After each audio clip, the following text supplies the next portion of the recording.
Hello students, तो इस video में हम डिस्कस करते हैं बी फार्मेसी फर्स्ट सेमेस्टर की सब्जेक्ट फार्मास्यूटिकल एनालिसिस की यूनिट 1 का नेक्स्ट पार्ट जो है method of expressing concentration and primary and secondary standard. तो इससे पहले कि हम क्या डिस्कस करें, हम थोड़ा सा इसको ब्रीफ में जान लेते हैं कि मेथड्स क्या होता है।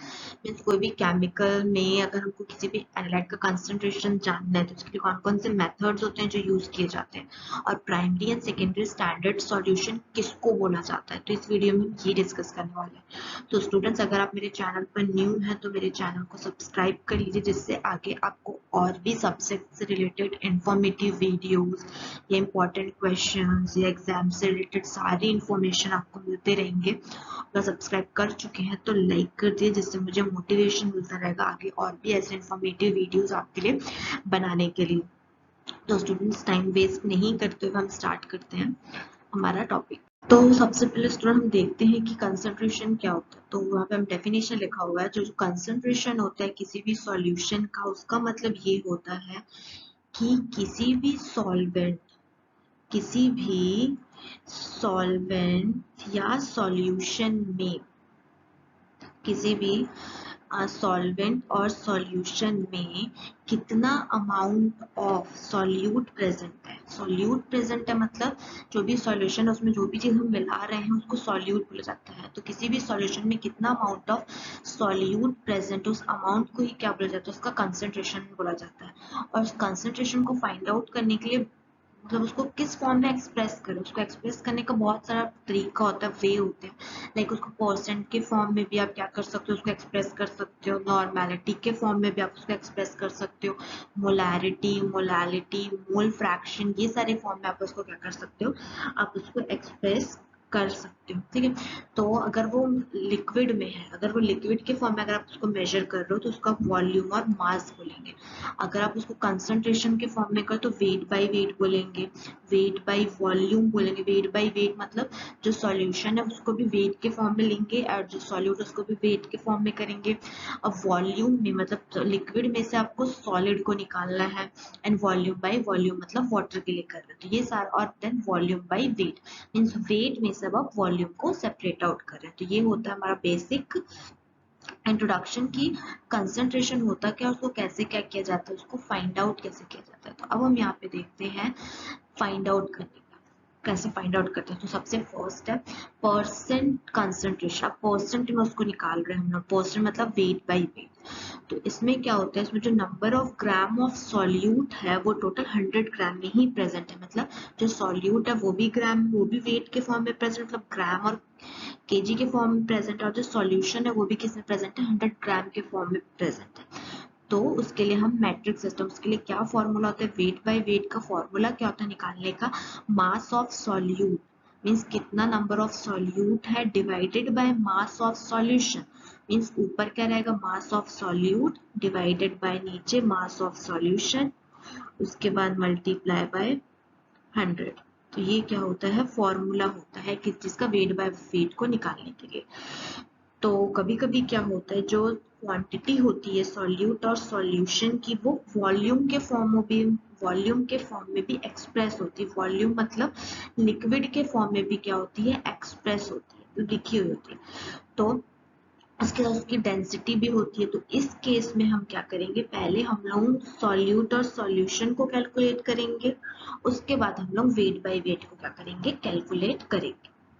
तो यहाँ पे एग्जांपल देखते हैं। फर्स्ट एग्जांपल क्या बोल रहा है, एक सॉल्यूशन है सोडियम क्लोराइड का, जिसमें 5 ग्राम सोडियम क्लोराइड है, 250 ग्राम का सॉल्यूशन है, उसमें 5 ग्राम क्या है, सोडियम क्लोराइड है। तो अब हमको क्या करना है, कंसंट्रेशन फाइंड आउट करना है। तो फॉर्मूला क्या था उसके लिए, हमने देखा था mass of solute then mass of solution. तो मास ऑफ सॉल्यूट, कितना सॉल्यूट मतलब जिसको हमको निकालना है, तो ये है मास ऑफ सॉल्यूट 5 ग्राम और सॉल्यूशन 250 ग्राम मल्टीप्लाई बाय 100, तो उसका कंसंट्रेशन कितना है, 2। अब नेक्स्ट हम लोग यहाँ पे सॉल्यूशन एग्जांपल देखते हैं। 125 ग्राम ऑफ सॉल्यूशन है, जिसमें 25 ml ऑफ ग्लिसरीन है। जैसे पहले हमने देखा था, इसके पहले वाला स्लाइड में देखा था कि वहां पे अगर जैसे सॉल्यूट और सॉल्यूशन के फॉर्म में आ गया, मीन्स अगर लिक्विड के फॉर्म में आ गया तो हम कैसे करेंगे, उसका डेंसिटी बता दे रहा है तो पहले हम उसका कहेंगे डेंसिटी करेंगे, देन हम उसको वेट बाय वेट करेंगे। तो 125 ग्राम का क्या है हमारा सॉल्यूशन है, इसमें ग्लिसरीन कितना है 25 ml है, और ग्लिसरीन की जो डेंसिटी है वो कितनी है, उसकी डेंसिटी 1.285 ग्राम पर ml है। अब हमको क्या करना है, इसका कंसंट्रेशन फाइंड आउट करना है, किस फॉर्म में, परसेंट वेट बाय करना है। सबसे पहले डेंसिटी ऑफ ग्लिसरीन कितना है 1.285 ग्राम पर ml, वॉल्यूम ऑफ ग्लिसरीन कितना है, तब ग्लिसरीन जो है वो volume of glycerine present in, मतलब जो ग्लिसरीन का जो अमाउंट है, जो वॉल्यूम है वो कितने सॉल्यूशन में प्रेजेंट है, 125 ग्राम के सॉल्यूशन में प्रेजेंट है, तो इक्वल 25 ml में प्रेजेंट है। ठीक है, अब mass of glycerine in 125 gram of solution, density into volume, उसकी डेंसिटी कितनी है, डेंसिटी है उसकी 1.285, उसका वॉल्यूम कितना है 25 ml, दोनों को मल्टीप्लाई करेंगे तो वो ग्राम में आ जाएगा। अगर हमको लिक्विड में दिया गया है तो हमको उसको ग्राम में कैसे लाना है, हमको उसकी डेंसिटी और वॉल्यूम को क्या करना है, मल्टीप्लाई करना है। उसका डेंसिटी कितना है और उसकी वॉल्यूम को मल्टीप्लाई करेंगे तो उसका ग्राम में आ जाएगा। अब हम उसको अब हम क्या करेंगे, उसको अपने इस फॉर्मूले में पुट कर देंगे।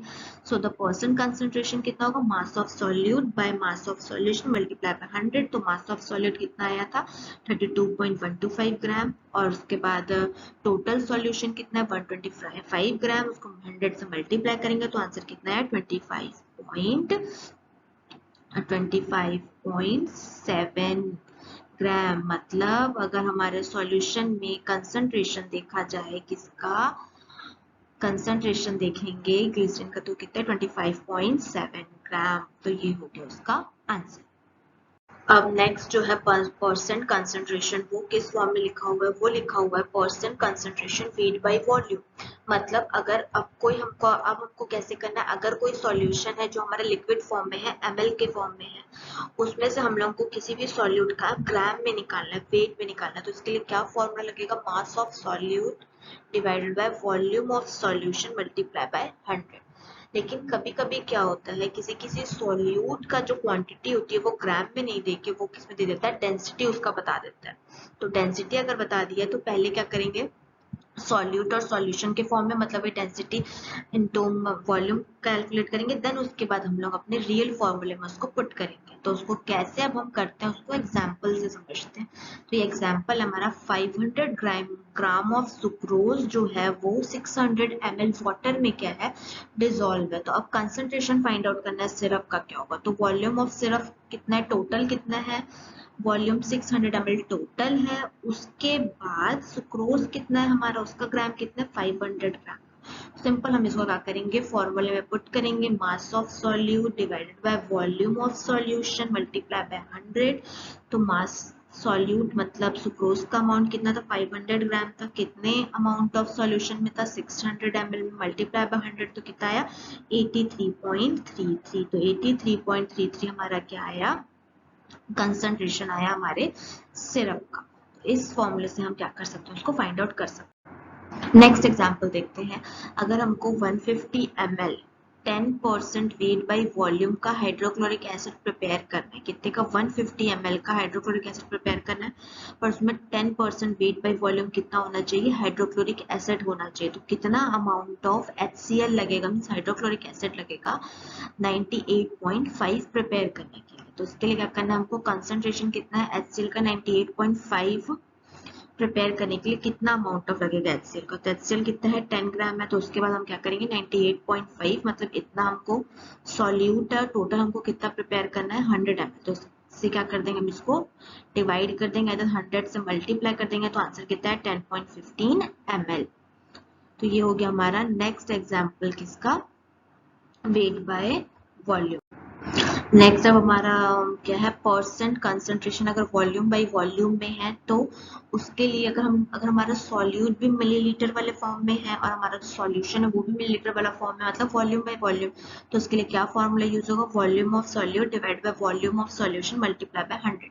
बट किसी किसी केस में क्या होता है, सॉल्यूट और सॉल्यूशन की क्वांटिटी में से किसी एक की क्वांटिटी क्या हो जाती है, ग्राम के साथ साथ उसकी डेंसिटी में भी क्या हो जाती है, मतलब एक्सप्रेस कर जाती है। तो उस केस में क्या करेंगे, सबसे पहले उसको वॉल्यूम में कन्वर्ट करेंगे, उसके बाद उसको परसेंट वॉल्यूम बाय वॉल्यूम के फॉर्मूले में क्या करेंगे, पुट करेंगे।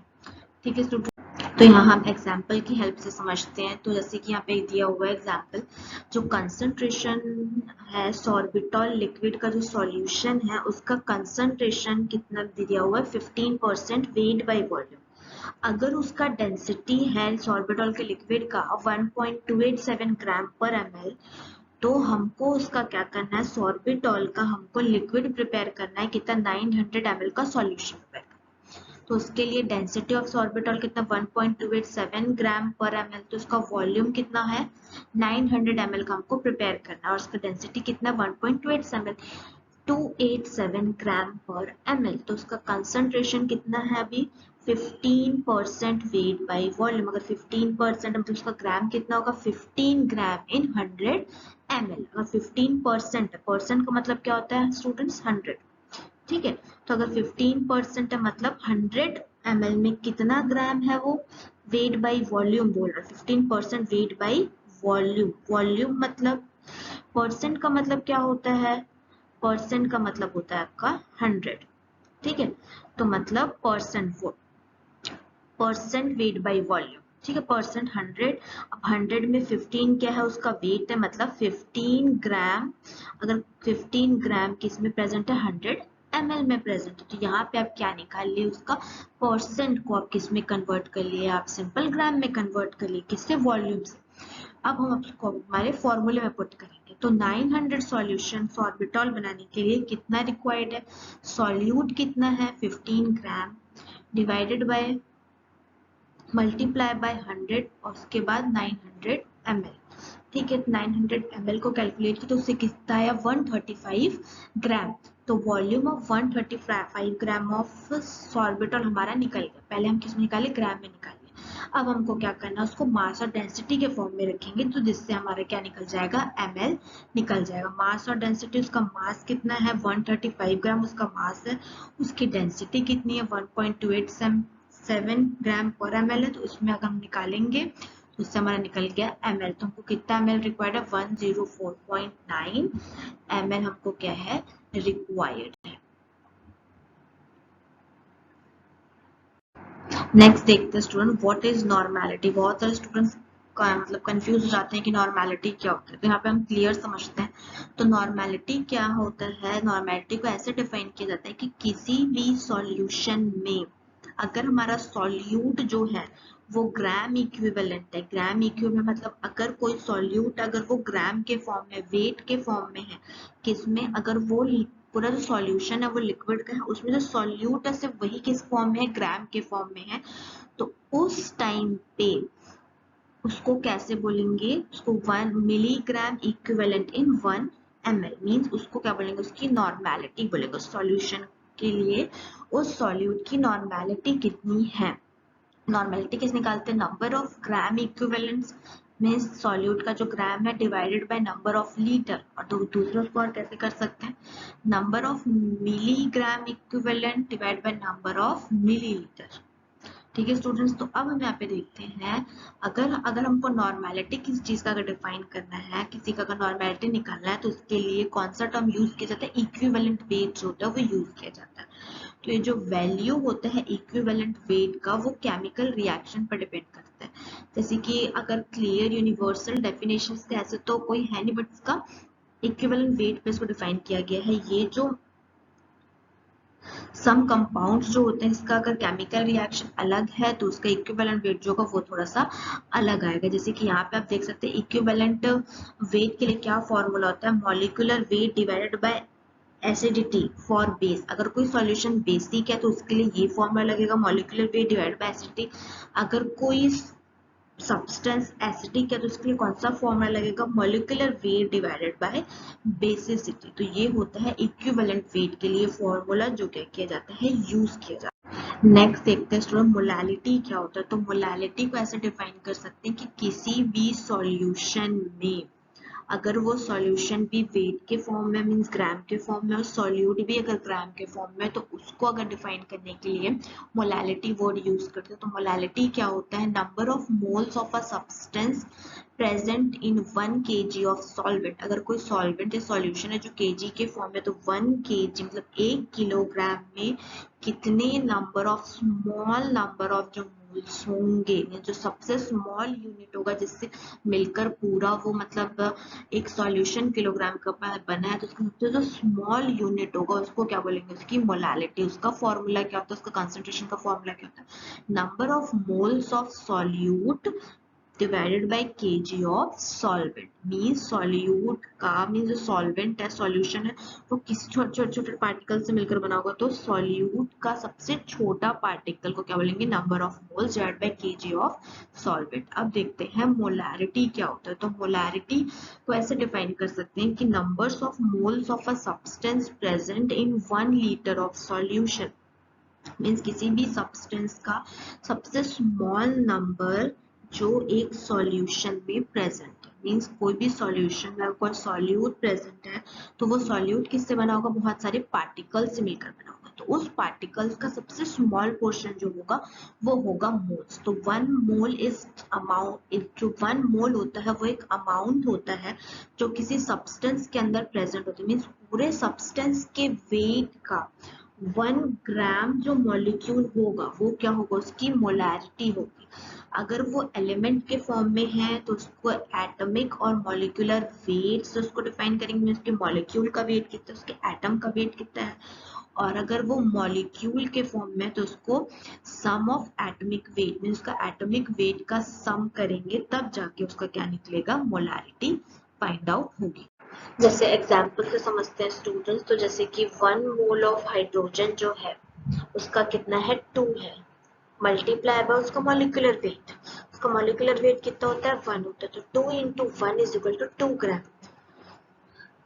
नेक्स्ट है 1 mole of carbon. Means carbon का 1 मोल कितना होगा, तो एक कितना होगा, पूरे सॉल्यूशन में उसका कार्बन का एक सिर्फ मॉलिक्यूल कितना होगा, तो 1 इंटू 1 कर रहे हैं, 1 है उसका, ठीक है। उसका मॉलिक्यूलर वेट कितना है, 2, मतलब उसको मॉलिक्यूलर वेट का 12.01, तो उसको उससे मल्टीप्लाई करेंगे तो आएगा 12 ग्राम। 1 mole of SO4 means SO4 का 1 मोल मतलब उसको बस 1% चाहिए, पूरे सोल्यूशन का एक मतलब 1 ग्राम कितना उसमें, तो 1 multiply by sulphur plus 4 into oxygen equal 1। तो कैसे करेंगे, 1 है, सल्फर का कितना है 32.06 प्लस 4 मल्टीप्लाई बाय 16, ऑक्सीजन का मॉलिक्यूलर वेट कितना है 16, तो 32.06 प्लस 64 इज इक्वल टू 96.06 ग्राम होगा। 1 मोल ऑफ Na2CO3 उसी फॉर्मूले से निकालेंगे तो 106 ग्राम आएगा। जैसे कि 1 मोल मीन्स 1, Na का कितना होता है 2, C का कितना होता है 12, 3 को मल्टीप्लाई करेंगे किससे, ऑक्सीजन के साथ, तो कितना आएगा 106 ग्राम आएगा। मीन्स 1 मोलार सॉल्यूशन मतलब क्या होता है, 1 gram molecule of weight present in 1000 ml of solution. Molarity और मोलालिटी का फॉर्मूला क्या होता है, number of moles of solute divided by litre of solution. तो यहाँ पे हमारा कंप्लीट होता है क्या, कंसंट्रेशन वाला। नेक्स्ट टॉपिक हमारा स्टार्ट होता है यहाँ पे प्राइमरी एंड सेकेंडरी स्टैंडर्ड्स की। Secondary standard solution means primary standard solution किसको बोलेंगे और सेकेंडरी स्टैंडर्ड सॉल्यूशन किसको बोलते हैं। तो अगर कोई सब्सटेंस है, डेफिनेशन देखते हैं प्राइमरी स्टैंडर्ड सॉल्यूशन का। तो अगर कोई सब्सटेंस है जो एकदम प्योर फॉर्म में और एकदम स्टेबल स्टेट में प्रेजेंट है, तो उस मतलब उसकी जो कंसंट्रेशन प्योर है, एकदम स्टेबल है, उसका जो नॉर्मेलिटी और उसका मोलारिटी एकदम कंफर्म है, एकदम उस हिसाब से वो प्रिपेयर हुआ है, तो इस टाइप के एक्यूरेट वेट वाले और कैलकुलेट मतलब उसका जो सॉल्यूशन में जो भी सब्सटेंस हो एकदम एक्यूरेट वेट से एकदम एक्यूरेट कैलकुलेट करके ही सारे सब्सटेंस को लिया गया है और एकदम डेफिनिट वॉल्यूम वाले सॉल्वेंट में ही उस सॉल्यूट को डिसॉल्व कर क्या प्रिपेयर किया गया है, सॉल्यूशन प्रिपेयर किया गया है। तो उस टाइप के सब्सटेंस को प्राइमरी स्टैंडर्ड सॉल्यूशन बोला जाता है। ये जो स्टैंडर्ड होते हैं, ये इस टाइप के जो सॉल्यूशन के जो स्टैंडर्ड होते हैं उनको मेनली किस चीज के यूज किया जाता है, टाइट्रेशन के लिए टाइट्रेंट बोला जाता है। सॉल्यूशन टाइट्रेटेड, टाइट्रेशन के लिए बेसिकली जो सॉल्यूशन यूज किया जाता है इसको टाइट्रेंट बोलते हैं, उसको बेसिकली लिया जाता है किसमें, प्राइमरी स्टैंडर्ड सॉल्यूशन। तो इसको अब हमें एग्जाम्पल की हेल्प से समझते हैं। तो एक टाइट्रेशन हम कर रहे हैं जिसमें हमने क्या एक सॉल्यूशन प्रिपेयर किया है पोटेशियम डाई हाइड्रोजन पैथेलेट का, जिसमें पोटेशियम डाई हाइड्रोजन पैथेलेट की स्ट्रेंथ मोलैरिटी कितनी 1.0053 मोलैरिटी का उसका स्ट्रेंथ है। और कितना सॉल्यूशन प्रिपेयर हुआ उसका 25.65 ml सॉल्यूशन प्रिपेयर है, मतलब उतना यूज हो रहा है, मतलब उतना हम सॉल्यूशन है। अब उसमें हम लोग कंज्यूम कर रहे हैं 25 ml of sodium hydroxide solution में। इस पोटेशियम डाइहाइड्रोजन पैथेलेट सॉल्यूशन के लिए कितना amount of sodium hydroxide solution लग रहा है 25 ml लग रहा है। तो अब हम लोग को क्या फाइंड करना है, सोडियम हाइड्रोक्साइड सॉल्यूशन का स्ट्रेंथ फाइंड आउट करना है। स्ट्रेंथ मतलब उसका मोलैरिटी फाइंड आउट करना है। तो उसका हम आते हैं सॉल्यूशन कैसे निकालेंगे। सबसे पहले हम देखते हैं पोटेशियम डाइहाइड्रोजन पैथेलेट और सोडियम हाइड्रोक्साइड सॉल्यूशन का हम लोग वॉल्यूम निकाल लेते, कितना कितना वॉल्यूम दिया गया। सबसे पहले पोटेशियम डाइहाइड्रोजन पैथेलेट सॉल्यूशन कंज्यूम, उसका वॉल्यूम कितना है V, कितना वॉल्यूम यूज हुआ है उसका 24.65 ml। उसके बाद सोडियम हाइड्रोक्साइड सॉल्यूशन का कितना ml यूज हुआ है 25.00 ml यूज। अब किसका हमको यहाँ स्ट्रेंथ दिया हुआ है, strength of potassium dihydrogen phthalate का दिया हुआ 1.0052 m स्ट्रेंथ है। अब हमको सोडियम हाइड्रोक्साइड सॉल्यूशन का स्ट्रेंथ निकालना है S1 का। तो according to the rule of neutralization V into S is equal to V1 into S1। तो V दिया हुआ है, S दिया हुआ है, V1 भी दिया हुआ है और S1 हमको फाइंड आउट करना। तो सारे का क्या करेंगे हम लोग, इन दोनों का वैल्यू पुट करेंगे। ठीक है, इन दोनों का वैल्यू पुट करने के बाद इसकी वैल्यू पुट करेंगे, फिर इसको इसके नीचे किस में लाएंगे, डिवाइड में लेकर आएंगे। डिवाइड में लेकर आए जैसे कि 24.65 मल्टीप्लाई 1.005 डिवाइड बाई 25 डिवाइड में लेकर आएंगे तो उसके बाद कब निकल जाएगा, इसका आंसर निकल जाएगा।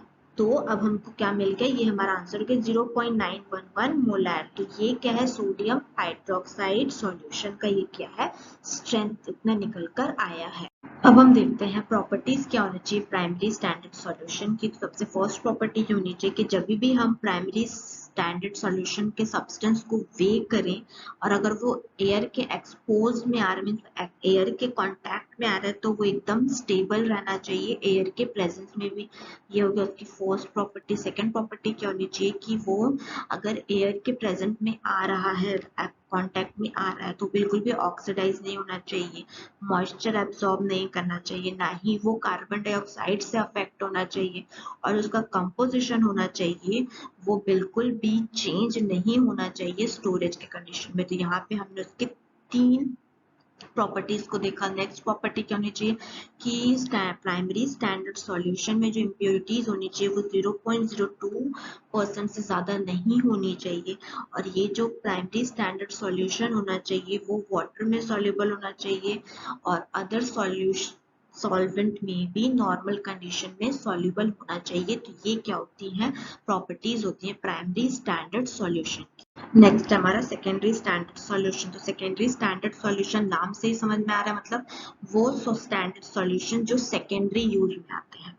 जिसके नाम से हमको पता चल रहा है वो स्टैंडर्ड सॉल्यूशन जो सेकेंडरी यूज में आ रहे हैं। मतलब अगर कोई रिएजेंट प्रिपेयर कर रहे हैं उसके लिए या फिर किट के प्रिपेयर करने के लिए या क्वालिटी कंट्रोल मटेरियल्स लैब में यूज करने के लिए, तो जो प्राइमरी स्टैंडर्ड सॉल्यूशंस होते हैं वही सबसे प्राइमरली क्या किए जाते हैं, कैलिब्रेशन में, एनालिसिस में सबसे प्राइमरी सबसे स्टार्टिंग में प्राइमरी स्टैंडर्ड सॉल्यूशन यूज करते हैं, देन उसके बाद सेकेंडरी स्टैंडर्ड सॉल्यूशन का यूज किया जाता है। तो बेसिकली अगर सेकेंडरी स्टैंडर्ड सॉल्यूशन अगर आप सर्व कर रहे हो क्वालिटी कंट्रोल में, तो उसके पहले आपको सेकेंडरी स्टैंडर्ड सॉल्यूशन का manufacturing date, expiry date, chemical constituent, transportation, storage condition, ये सब हमको क्या करना है, पहले से ही उसको फाइंड आउट करना है ताकि हम ये बता सकें कि ये सेफ है कि नहीं है यूज के लिए। नेक्स्ट अब हम देखते हैं इसकी प्रॉपर्टीज। सेकेंडरी स्टैंडर्ड सॉल्यूशन की क्या क्या प्रॉपर्टीज होती हैं। तो ये जो होता है वो लेस प्योर होता है as compare to primary standard solution. ये लेस स्टेबल होता है, मोर रिएक्टिव होता है, मीन्स बहुत कम स्टेबिलिटी होगी इसके लिए, बहुत ज्यादा रिएक्टिव होगा। मीन्स अगर इसको एयर के कॉन्टेक्ट में रख रहे हो तो ये बहुत हाई चांसेस होते हैं कि ये क्या होंगे, एयर के कांटेक्ट में आके हाईली रिएक्टिव होंगे। इसके जो सॉल्यूशन होंगे वो लॉन्ग टाइम तक स्टेबल रहेंगे।